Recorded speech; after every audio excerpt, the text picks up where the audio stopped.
It's been a while, Monsieur Neuvillette. I must say, I wasn't expecting my meeting request to be approved quite so quickly. The Palais Mermonia operates with an efficiency worthy of It is only right that an esteemed diplomat such as yourself should be afforded the proper level of respect. Although, if I may speak plainly, I must confess that I did not anticipate we would have the occasion to meet again after presenting you with the Gnosis.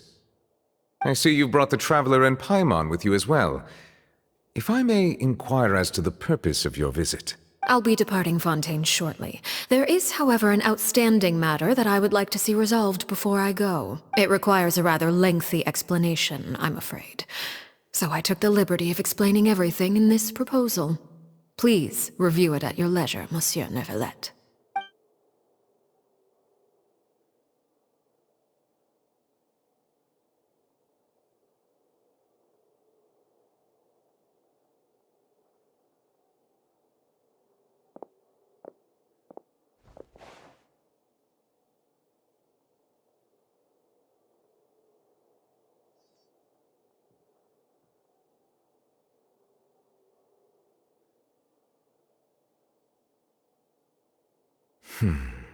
I understand your request.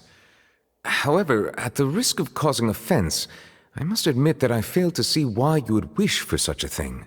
I heard you have a certain fondness for water tasting, Monsieur Neuvillette, so allow me to use water as an analogy. A family is like a large body of water with countless rivers flowing in and out. As someone who watches over this system, I would hope that each river that flows from the source will eventually reach the ocean. Of course, objectively speaking, I know this is impossible. Most of the rivers will dry up along the way, disappearing into the ground. Not all rivers are destined to reach the ocean, but I would not see their existence rendered meaningless.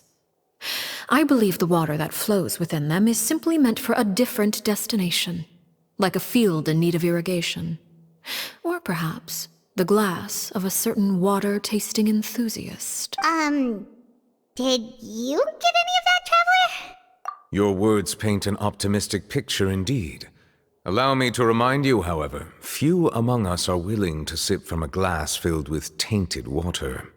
It may have been tainted at one point in time, but not to worry. I'll make sure it's strained of all impurities and returned to its cleanest form.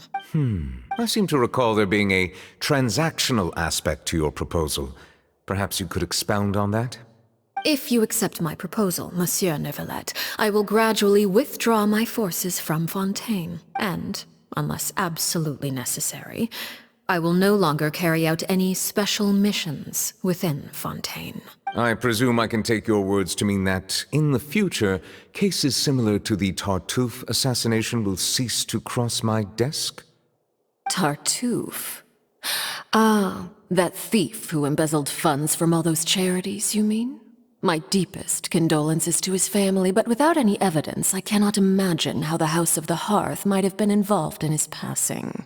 Of course, if you accept my proposal, Monsieur Neuvillette, I'm sure certain measures could be taken to reduce the frequency of such troubles. You choose your words carefully indeed.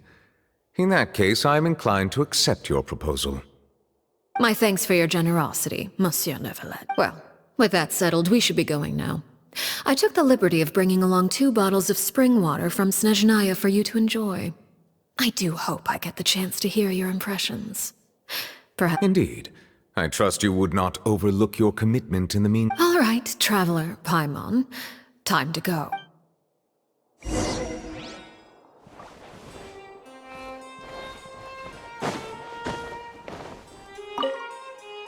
I believe I've told you before that my emotions easily resonate with those of others. Yet in the few meetings I've had with that Harbinger, I haven't been able to sense any aspect of her emotional state.